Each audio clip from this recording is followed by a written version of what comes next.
Unsyndicated presents Shep and Sean, featuring Matt Shepard and Sean Baligian.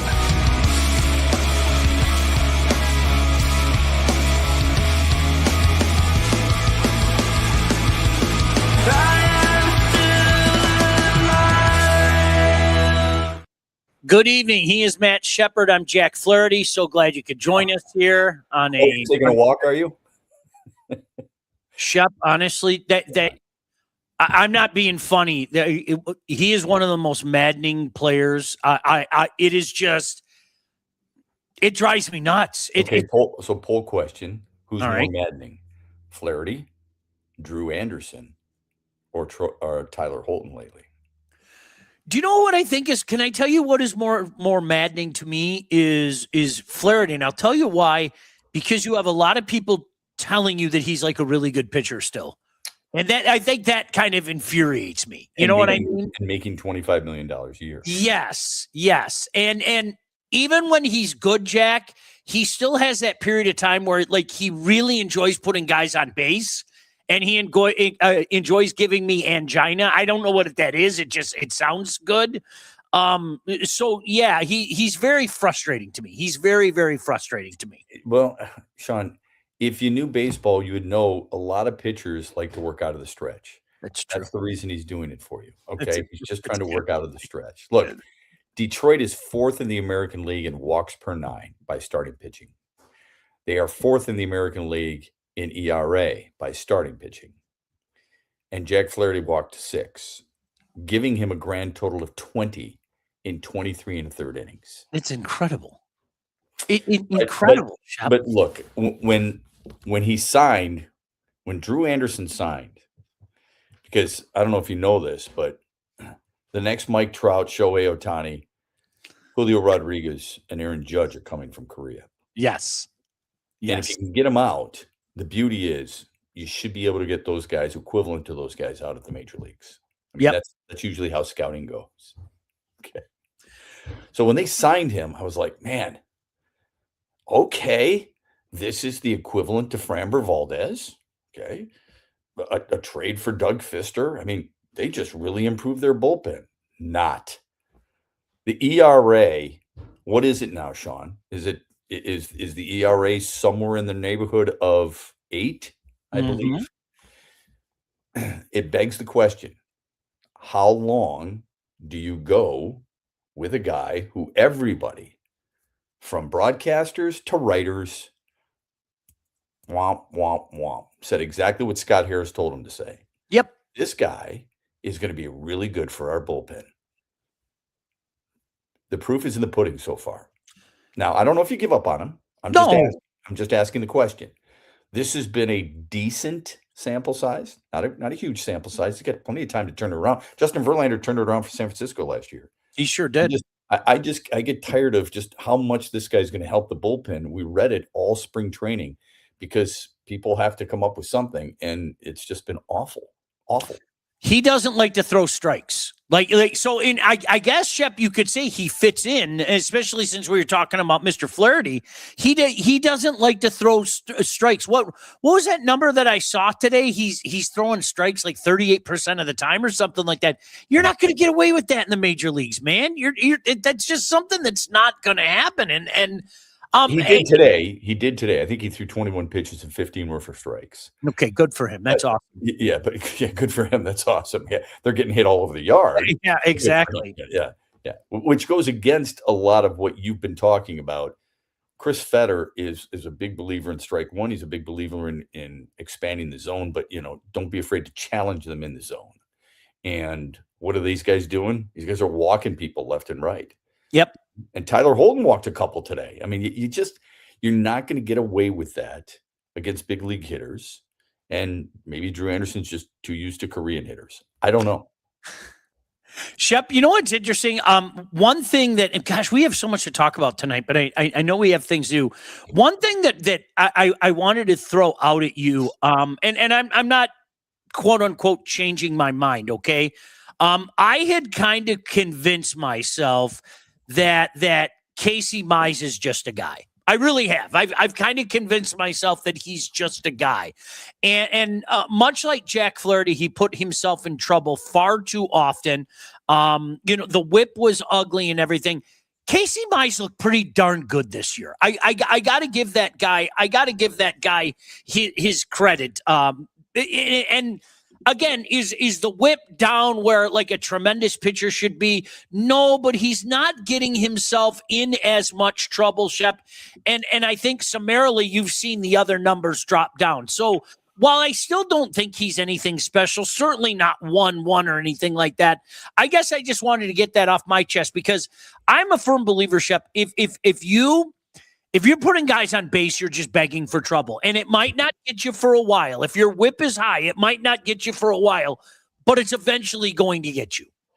Yeah, look, I think because he's a 1-1, the expectations were there, right? Okay. And I'm not saying he's going to challenge Derek Skubal for, a team high in pitching staff for WAR. But he's got a better strikeout per 9.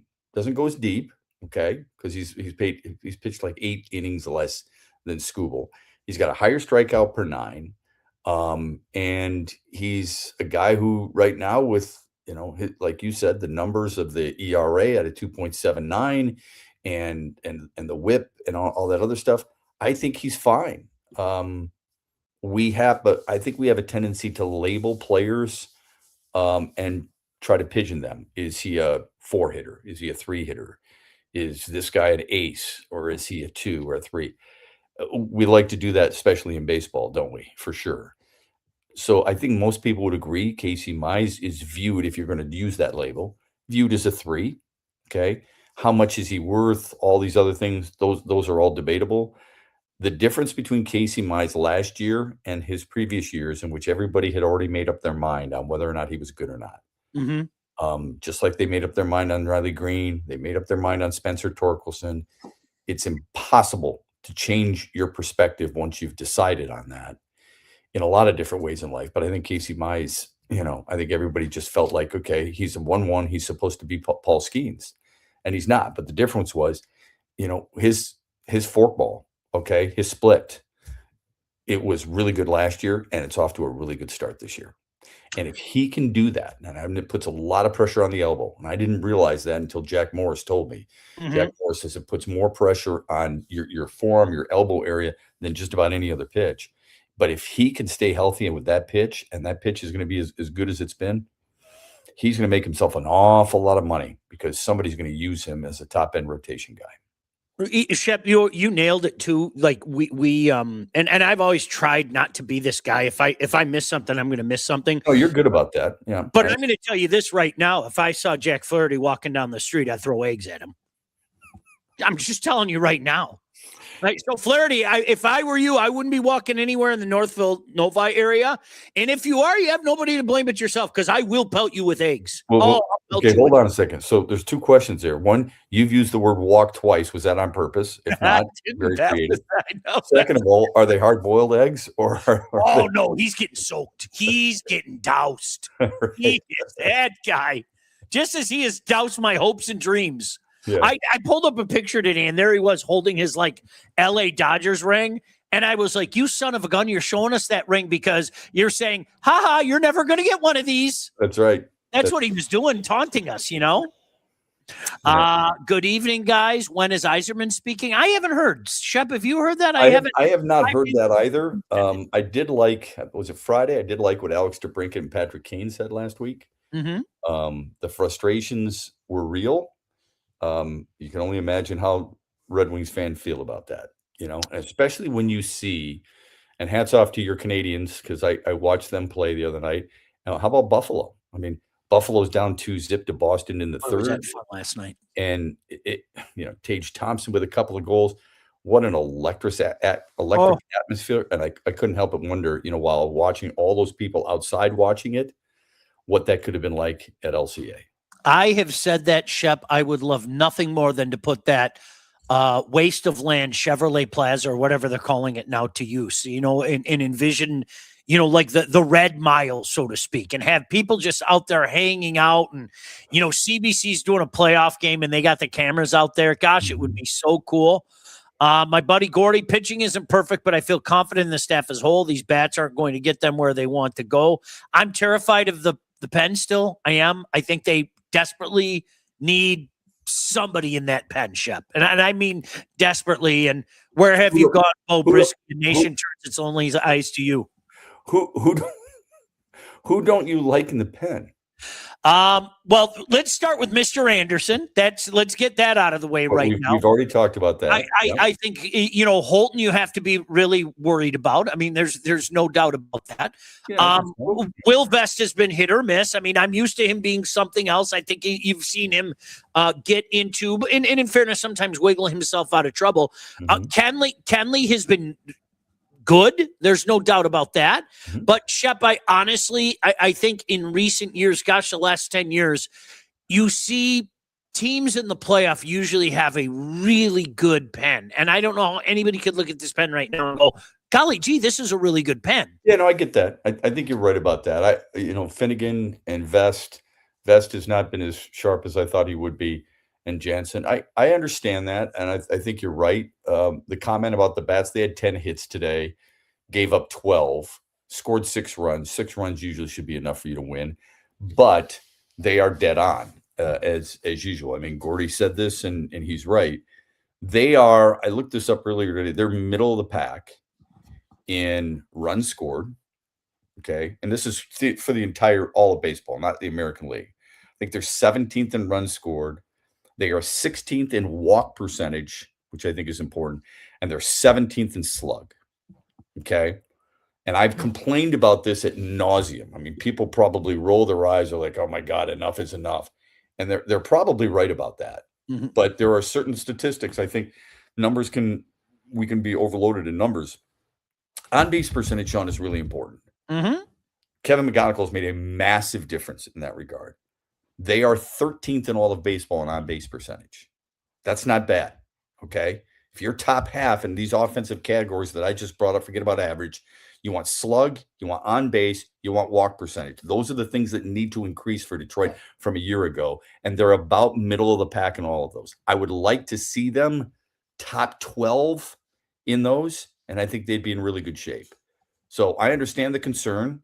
I read this yesterday, and I would like to know your thoughts on it. I found it interesting. Yesterday, I read in the Tigers notes, yes, geekdom, that the Tigers have 3 players in the top 10 in the American League batting average with runners in scoring position. Kevin McGonigal was second, tied for second. Riley Green was, I think, 5th, and Spencer Torkelson was tied for 8th. That was in the notes.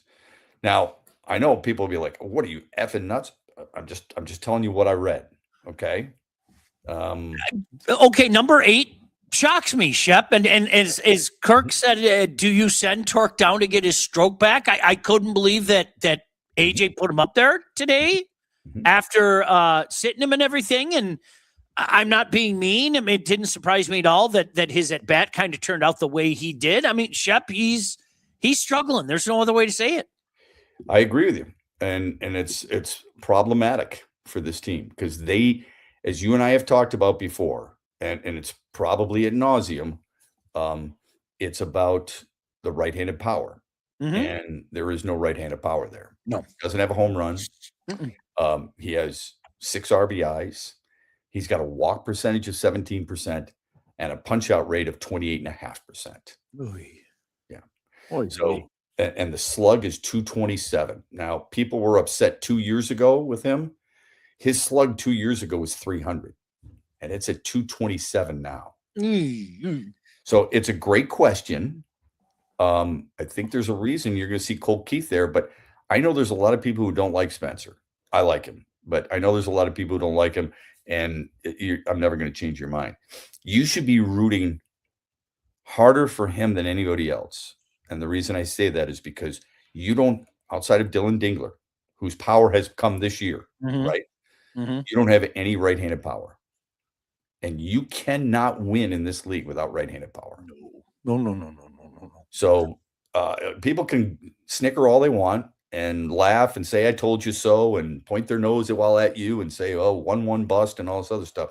You should be going, come on, dude, come on. You should be rooting as hard as hell for him in that regard. But I get it. I understand what people are saying. Yep. And then, Torque seems to have one good year at the plate, and the next year he seems lost. So I've said this about him, and people think it's excuse making, but I really don't care. But it's not true. He got called up too early. So did Riley Green. They got called up way too early.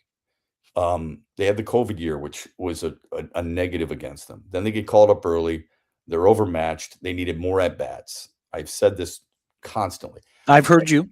Yeah. So Mike Trout and the number of minor league at bats he had compared to Spencer Torkelson, it's a massive difference, right? It's almost 2-1. All right.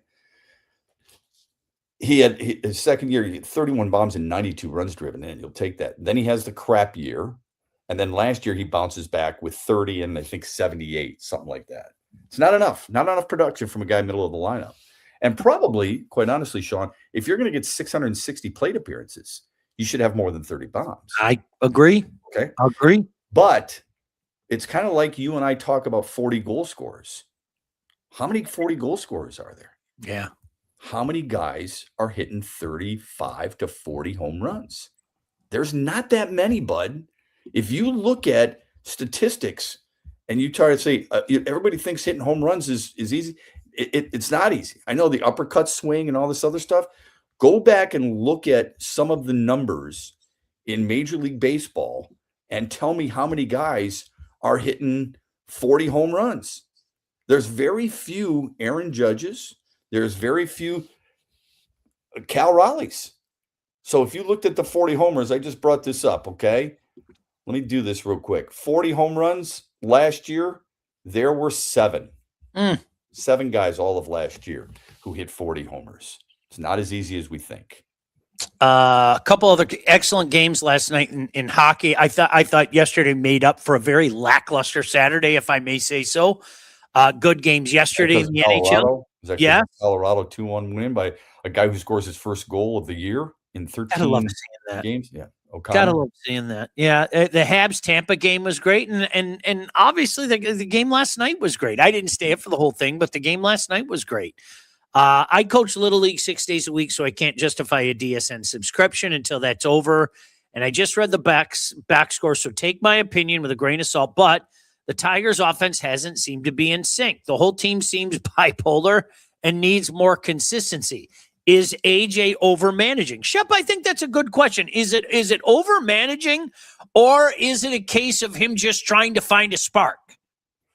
Great question. It's similar to what JB Bickerstaff did yesterday. Is that overcoaching, or was he trying to find somebody who can generate some offense outside of Cade Cunningham? That's why he played 11 guys. Is he over-managing? He puts Jahmai Jones in today, and he pinch hits, and he gets a base knock, an RBI. Yeah. You got to get Jake Rogers some at-bats. He came through with an RBI today. You got to get certain guys off their feet. Dylan Dingler, for example, and he was the DH. I think what happens is you have a tendency to maybe look at this because you don't have a lot of everyday guys. Mm-hmm. So that's how I would phrase it, Austin. I understand where you're coming from. I understand I appreciate that, first of all, to at least admit, look, I didn't watch the game, but I'm looking at the box score. What in the box score? I think Shep had enough. See, he got frustrated. And now it's time for the Ivan Demidov minute. No, I'm joking. I'm kidding. We'll get Shep back in just a second. You know what I wanted to do? I wanted to get and when Shep comes back, we'll get into this.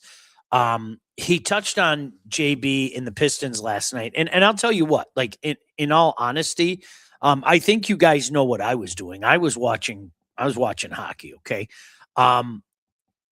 But of course I was tuning in and it just seemed like the constant uphill battle for the Pistons last night. And one of the things that jumped out to me is one of the strengths of the Pistons this year was that depth. I mean, how many times did you look at a box score and you Here he is. Hi, Shep. We'll get him back for a second. I think the dog probably unplugged the thing. Yeah. Shep, I I just was want to talk to myself for a while. You know what I mean? no. How many times have you seen a box score from the Pistons this year, and you've got 5, 6 different guys in double-digit scoring? And it was almost like last night, Orlando was like, okay, we know he's going to get his. Now somebody else has to fill in that void. And as you said, it was like, okay, JB's like, okay, are you going to be the guy? Are you going to be the guy? Because that wasn't the Piston team we saw. One of the strengths of that team this year, Shep, how many times? 5, 6 guys in double digits. You're not beating teams with Cade Cunningham going off by himself. It's just not happening. I agree with you 100%. Did when you did the show this morning, was anybody, not that they're ready to jump off a cliff, but are they questioning if there's a rift between JB Bickerstaff and Asar Thompson? How does a guy? I didn't hear it this morning. No. Okay. I know he's not a highly productive offensive player, but I don't know how you play 9 minutes in the second half. Yeah. I mean, how is he playing just a couple more minutes than Dennis Jenkins? To me, that makes no sense. But, JB Bickerstaff coached this team to 60 wins. I got to give him a little bit of leeway and understand that people want to blame the coach, so be it. The players are out there. Somebody's missing stuff. Like they're missing cuts.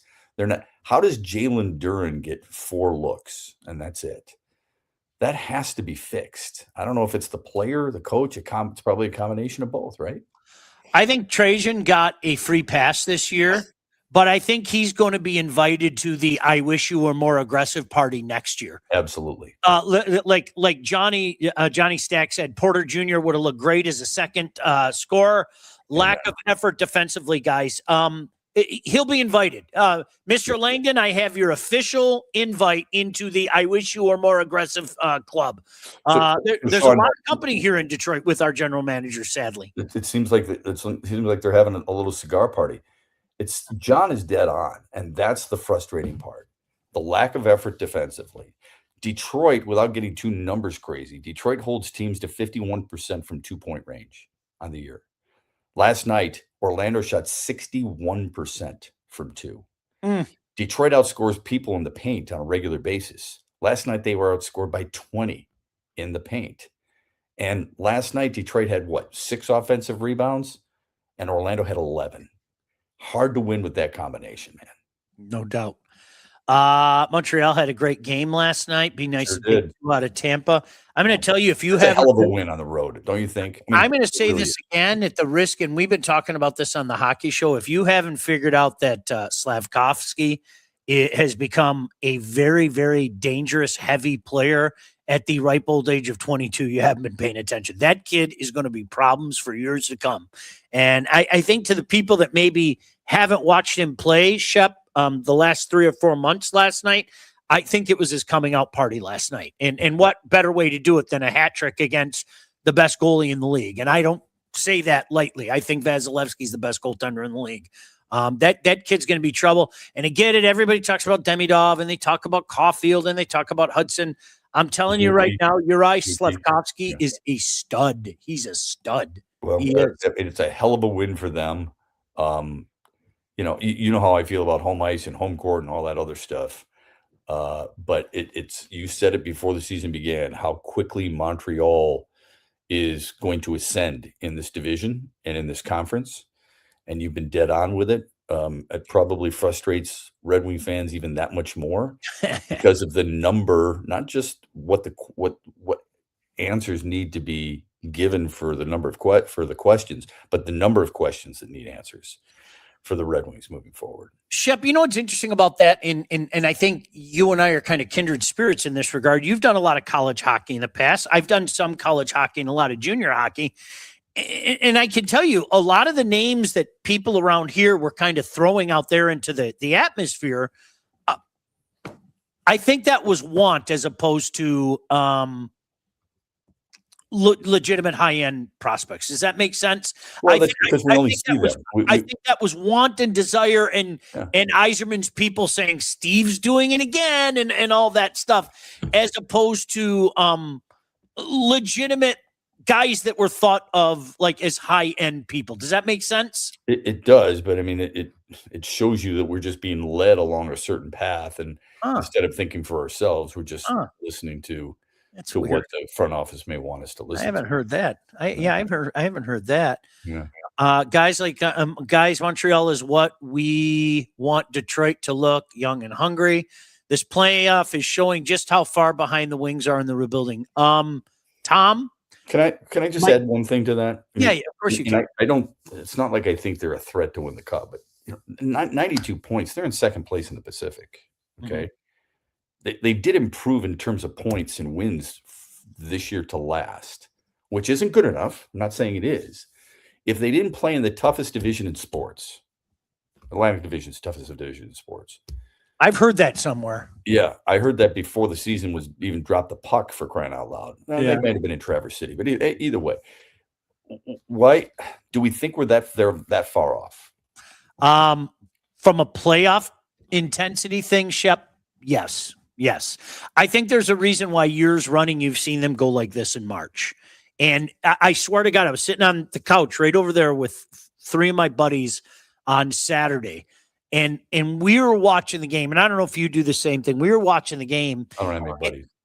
Do you want to come over again? Do you want to watch the playoffs? You know, you're more than welcome to come over and get barbecue. Only if it's barbecue, yeah. Yeah, well, I'll have the sun rose. But all jokes aside, we were all talking, and again, there's a reason that they go like this in March, because what happens in March is the intensity ratchets up, and you start to have that playoff type hockey.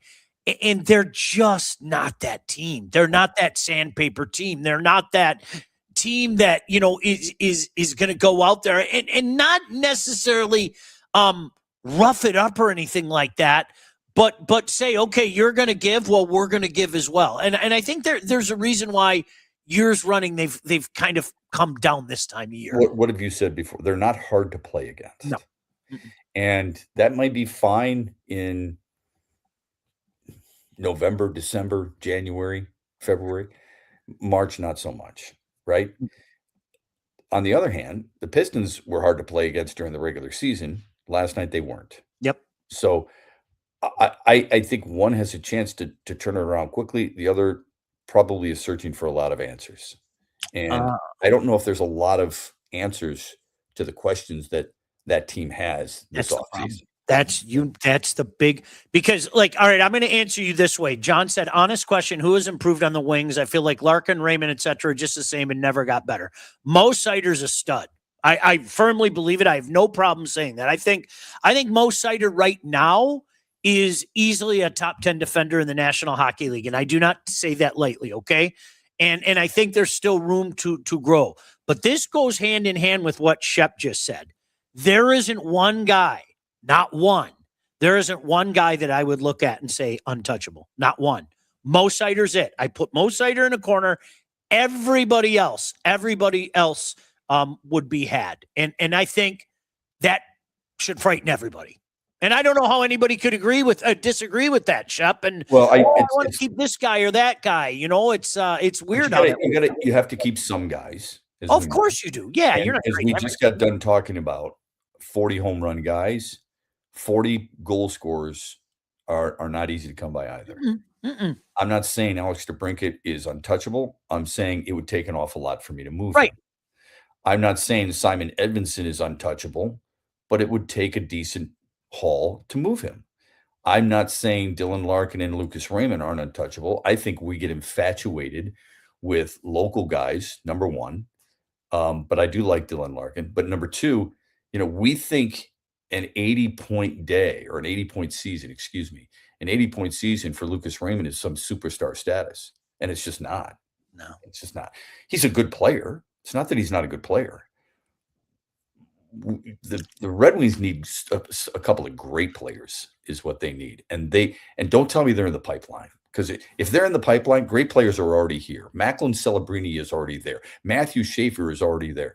Young guys ascend quickly. And they don't. Okay. Grand Rapids is full of 28, 27, and 26-year-old guys. Look it up. Why don't they get that? Which takes us back to this, Sean. Here's what it takes us back to. If Quinn Hughes had a deal done, or if they had a deal done with Quinn Hughes, Mm-hmm. and Vancouver wanted a first-round pick, which you gave up for Justin Falk anyway, Mm-hmm. and wanted one of your players, a defenseman, let's say it's Simon Edvinsson, and they wanted one of your young forwards, Casper. do you wish you had done that now? Shep, at the beginning of the year, this is one thing I absolutely positively missed on, and I'm not writing him off yet. It would have taken, is in your words, it would have taken a Herculean effort to pry Marco Casper from me. And I couldn't wait to see what he did for an encore. And here's a guy that had 19 goals and 18 assists last year, and he had 19 points total this year.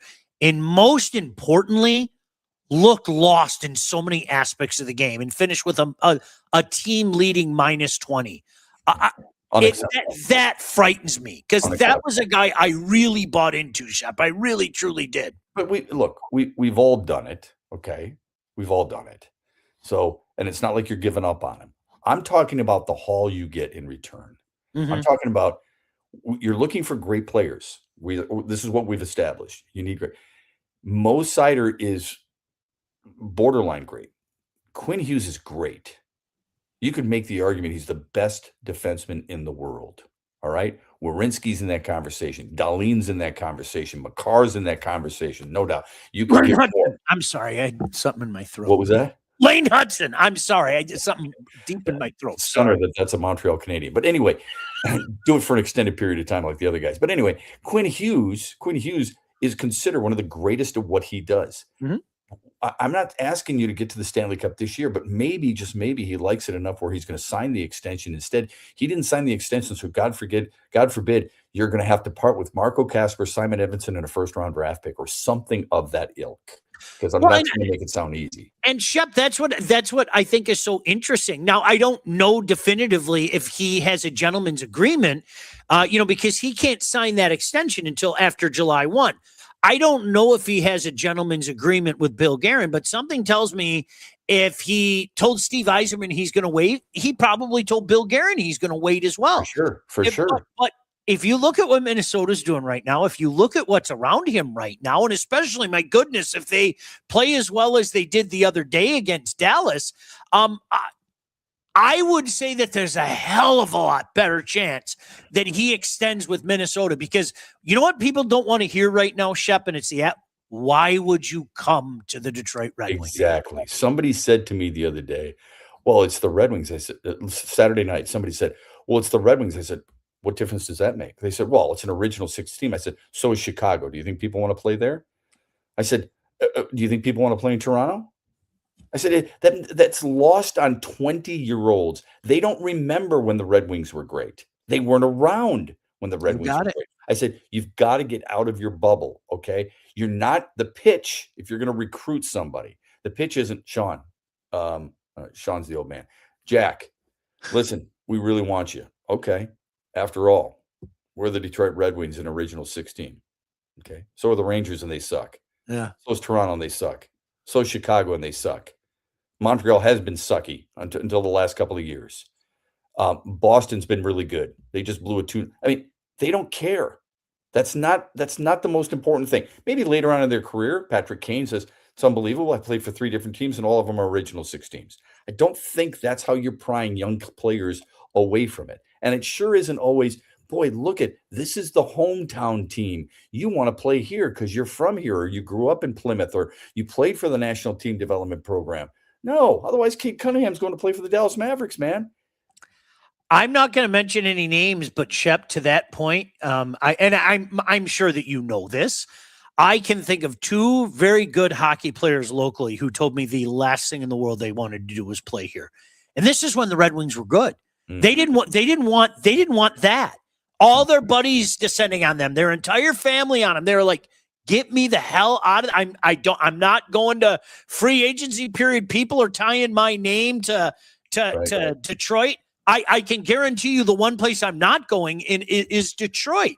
And this is when they were good, Shep. The guys, they don't want that. They want to go play hockey. They want to focus on hockey. Mm-hmm. And young players want to go someplace. Young players want to go someplace. We're exciting. We got a bunch of young pieces to be excited about. There's none of that here. They're not good, and they don't have a bunch of good, young, exciting players, you know? Yeah, no, I'm with you. It's easy to sit back and look at it this way. And it's not fair to Steve Eisman, but I think also fair to say he's got to do something. Like there's somebody here in the chat said, John says, guys, who says no? Wings, send Edmondson, sending Pelika, and a first for Austin Matthews. I don't think that's enough to do it. Neither do I. I don't. Anytime somebody gives me a trade proposal, I put my general manager's hat on for the other team, not for got it. Do the opposite is what I always say, Shep. Do the opposite. Yep. Yeah, it's a Seinfeld episode. And so what I do is I think I'm at the press conference in front of the press corps talking to my fans saying, I just traded one of the greatest American-born scorers, Austin Matthews, for Sandim Pelika, who was sent down how many times this year? At least a couple. Wasn't ready. Simon Edmondson, who doesn't necessarily always play like he's 6'7", and a first rounder who, God knows, there's no guarantee those are coming through. We don't know that. I think that's the worst thing right now, Shep. And the Red Wings are kind of in that purgatory area of the National Hockey League where you're not good enough to get into the playoff especially in the toughest division in hockey, and you're not quite bad enough to get into the lottery. I mean, it is not the position that you want to be in. Lord knows we saw the Pistons. I always use the term a hamster on the wheel. That little hamster, his legs are going really hard, Shep, but he's not going anywhere. He's on a dumb wheel, and that's the worst place to be. All right, we got to get out of here. Lions select. I know this is a dumb game to play, but I'm going to ask anyway. Lions select. Well, let me ask you your dream scenario. So mine would be, all right. I'm a huge fan of Monroe Freeling. Yes, so am I. He's the left tackle for Georgia. Although if they drafted Vivega Ionye out of Penn State, I would not hate it. And in the second round, I want the kid out of Illinois, Yakis. Gabe. The defensive end, Gabe. You absolutely 1,000% stole my thunder. I've been talking about it on the morning show for weeks. Now, okay, if you really want me to be a pipe dream, I really like Falk, but there's not a snowball's chance. Falk from Auburn. Yeah. There's not a snowball's chance in hell that he's taking an edge in the first round. Like we have to accept that and just move on without. Here's what you could do. I tend to agree with you. If you went tackle then edge, give me the two guys and then reverse it for me. That's okay. You know what? Just Not to be tackle, I'm sorry, offensive line. Go offensive line in the first round. Who's your edge in the second? And then give me the edge in the first and the O lineman in the second. All right. So I told you mine. I've been saying it on the Freeling Freeling's gone. I would go with Caden Proctor, and I would take Gabe from Illinois, or why can't I think of his name? The kid from UCF. Yeah, I can't think of his name. Sorry. I've been doing these gosh damn things. I like Falk. And I really like Falk. I really, really, really, really do, because I think the other edges are going to go. And I got to be honest with you, Shep, because I'm so convinced that they're going with offensive tackle with the slight chance of an IOL in the first round. I don't even know who would be around 50. The guard from Oregon, Pagnon, it would be a really good pick in the second round. If you went Falk, I think Howell could be in the second round. But if you went Falk in the first round or Messidor in the first round, although he's 25 and he's had surgery on both feet. So that's a bit of a concern. But I could see that happening for sure. Yeah. I mean, I like the first opportunity that we were talking about. Better. I told you, he's not going to go edge. I mean, what else does the man have to do to prove you that he doesn't put the premium into that other side of Hutch that we do? He hasn't made that, oh my gosh, we have to go get that impact player at trade deadline. We've seen multiple drafts in a row, him going later in a draft. He's just not going to put premium into it. Okay, last thing. Give me the one player who's linked to Detroit you're scared of. Because mine's Caden Proctor. Oh, really? Are you really? Well, I'm intrigued. What puts up the flags? Well, reportedly, he was somewhere in the neighborhood of 390 pounds. last year before he Well, that makes me like him even more, but go on. Had to get down to 352. If a player struggles with their weight, Lincoln Kennedy back in the day, if they struggle with their weight, that means, it's a lifestyle thing, and that would concern me on whether or not they could keep it off and how you would have to work so hard to make sure he does keep it off, which then, of course, as my dog goes crazy, then goes, you get a situation where it's, you can't move. You're not moving as well. It's tough on the joints. It's all that stuff. Yeah. So that's, I mean, I'm probably way off base. Braylon Edwards in the afternoon show on Woodward Sports did a really good job of breaking down Caden Proctor. He loves him. He thinks he's a mauler and all that other stuff. I worry about guys with weight. I really do. I worry that, all it takes is, Mama Bear to sneak into the hotel room and bring you a case of donuts, and suddenly you just can't help yourself anymore. There before the grace of God go I. Speaking 10th overall for Lawrence. What are the Bengals thinking? He's going to get that Skyline chili. He's going to be 402 before the season starts. Let me just say this. I tell you what they're thinking, John.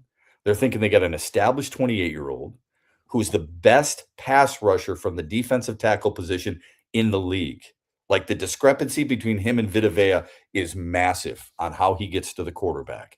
He's an established guy. He knows what to do. You don't have to coach him up a ton. And he's a proven guy and against an unproven guy. I heard this earlier today on NFL radio. 45% of first rounders are impact players. That's it. 45%.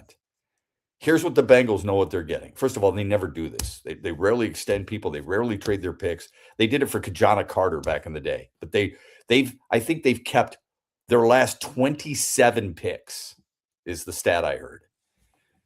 They got themselves the best defensive pass rushing tackle in football. For who? Who's the 10th overall pick? And how guaranteed is that guy going to be in making an impact? I worry about his eating technique, though, too, Shep. I do. Okay, but if you do, I think that's fair, because I just said how it concerns me about Caden Proctor. And yet you're worried about that, but you're not worried about it with Caden Proctor. So we're both because Caden Proctor's 21 and metabolism works different for a 21-year-old. By the way, Porter Martone scored again. Are you kidding me? Again. Holy crap. Every game the kid's getting it done. Wouldn't it be nice to have a 19-year-old player that did things like that? Oh, my goodness. Unbelievable. What a player. Catch up Shep in the morning and, of course, in the afternoon with Bray as well.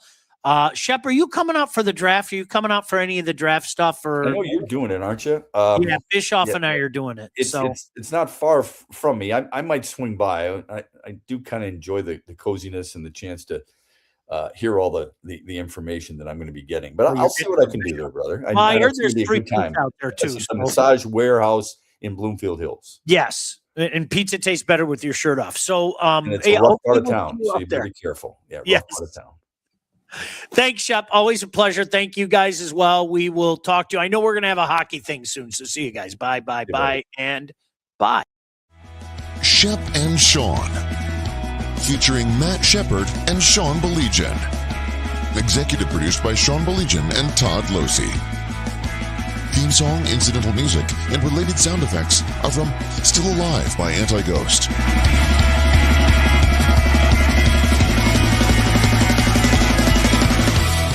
Engineering, mixing, and graphic design support provided by the Unsyndicated Podcast team. Don't forget to like and subscribe on all your favorite channels. While you're there, be sure to rate and review the podcast. Call the Unsyndicated hotline at 248-237-3257. Don't say